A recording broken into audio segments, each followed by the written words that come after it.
Section 128 of the Road Traffic Regulations clearly prohibits the use of motorcycles for commercial purposes. Nonetheless, this law has been flouted blatantly. Is it time for government to review the law to allow commercial motorcycles to operate legally? Join me on this episode of News Connect on City TV as we speak to some commercial motorcyclists. My name is Kojo Ajman. Stay tuned.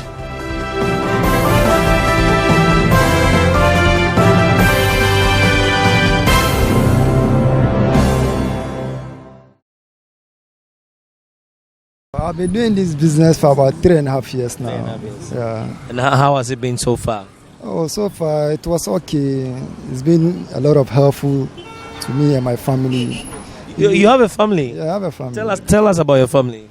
Oh, I have a beautiful family and I have siblings, I have cousins that maybe I support through this business that I do.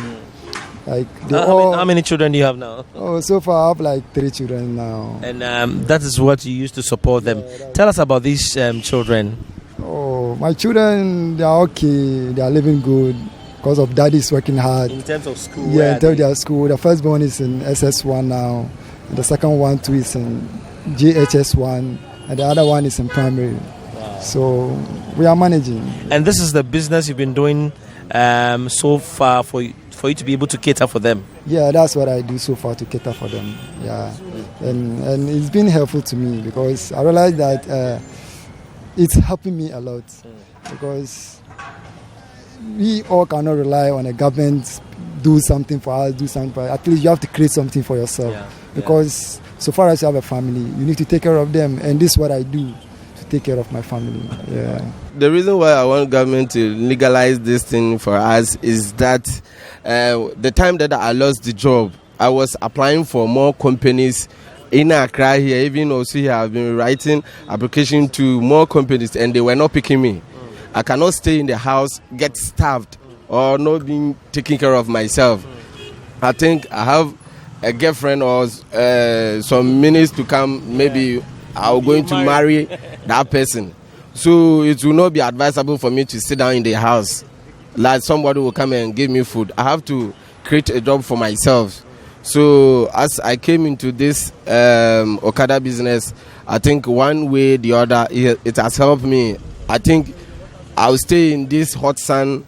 By the end of the day, I'll get my daily bread out of the street because now I call myself, I'm a street boy because I don't belong to the office or the government, this thing. So only the street boys do this thing. So what I want the government to do for us is that we beg his pardon. We beg him that he should find a way to help us, those of us that we don't have anybody can help us to get into any job. This is the job that we street people too have found that is helping us small to put food on our table during the day. First of all, I'll be pleading to the government because now, Okada has come to stay. And it has reduced unemployment in terms of the youth. As at now, I'm speaking to you, I'm a youth now. You understand? And this is the Okada that I'm doing, and I'm using it to manage the family. So, hold on. So how is it benefiting you and your family? When you say you are using it to manage your family, just make that statement for us, for us to understand that if it is legalized now, it will go a long way to support you and your family. Yeah, the reason why I said that is because whenever that I come to the road, the money that I've been getting or the little that I get, I manage it with the family. You understand? So what I'm pleading with the government that I should legalize this Okada by giving us a license or the necessary things that we need to operate this Okada business. Because Okada has come to stay and it's really helping some of the youth in the system now as I'm talking to you. A lot of the youth are into it and everyone is doing well.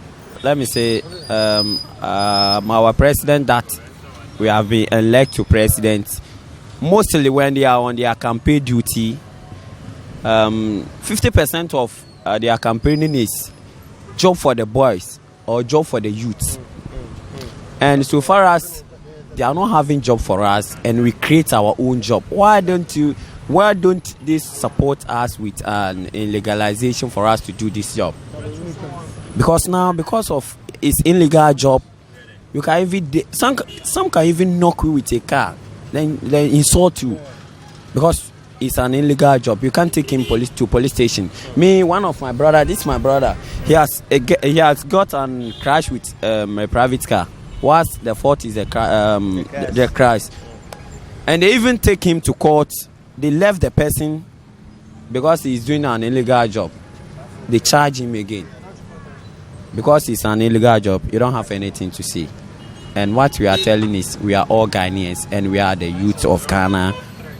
We are begging them to legalize the job for us to be also free. And if you are doing it, you'll be proud that I'm also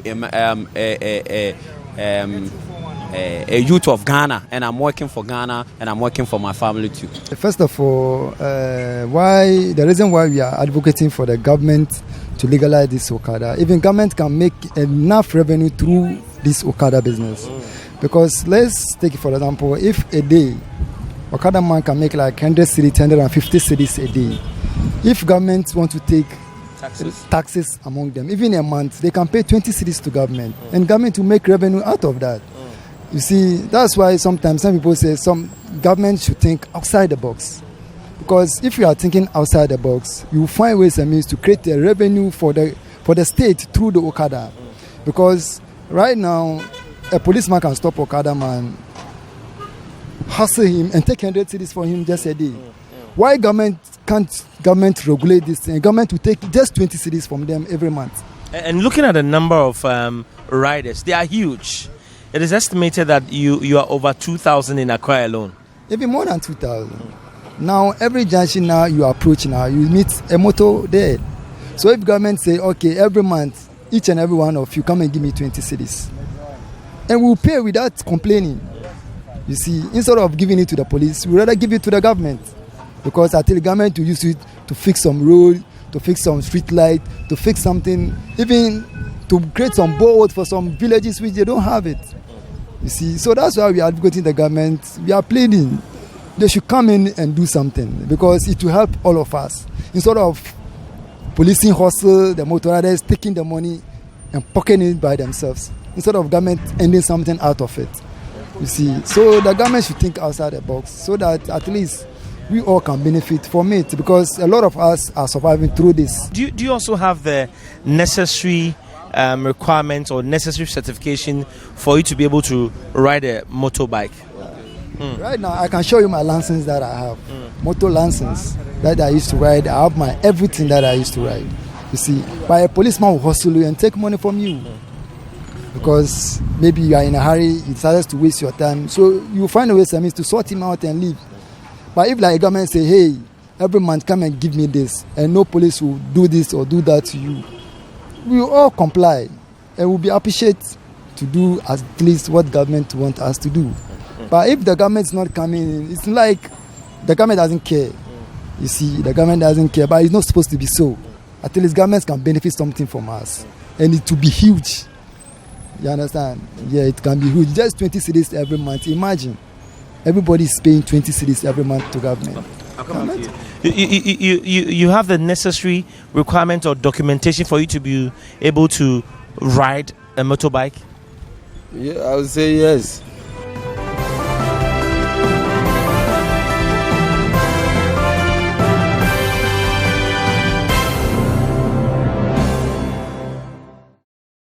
Legalize our operations and regulate us.